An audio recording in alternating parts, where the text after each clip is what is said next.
In this assignment, you're asked to complete a noun class that can form plurals and stuff. So when we make a noun, such as over here, then we make an object pair, and then we ask that object, hey, what's your plural? And we expect it to say pairs. So let's see, how do you do something like that?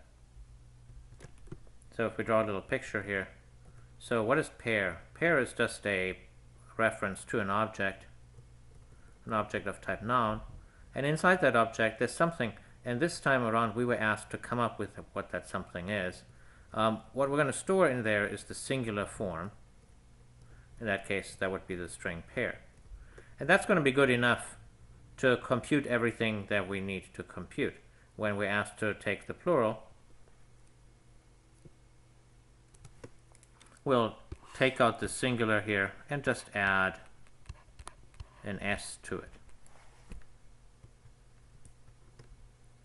And so that's the method to compute the plural. You take the singular and you add the s to it. Now here I'm using the plus symbol to add the s. You might have used the concat method. That's the same thing.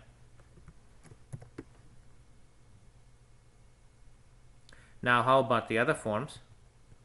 So in the second tester here, that tests the get1 and the get2 methods.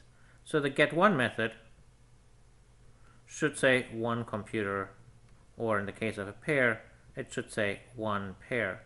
So in general, it should say 1 plus whatever the singular is.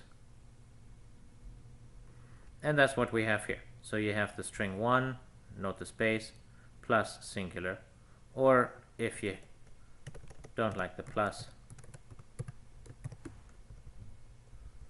we'll just concat the singular. How about the 2's? So here we're supposed to do 2, and then of course it's 2 pairs with a plural, and here it's 2 fishes with a plural. Note yet that we can't yet figure out the correct plurals. That'll come later. But so what we want is we want 2 and the plural. Now we don't store the plural. All we store is the singular form. But we can easily compute the plural by calling getPlural. So here you have 2, and now we're calling getPlural. GetPlural on what? On whatever the object is that we want to know the plural of. If you prefer, you can write it as this dot getPlural. It works with this dot or without. Use whatever you prefer. Finally, note the constructor. This is one of those really boring constructors that you get ever so often. So what you pass in the constructor parameter is what you want to store in the constructor. Some people dislike writing it this way, and then what you could do is you could give the parameter and the instance variable the same name and write it again with our friend this.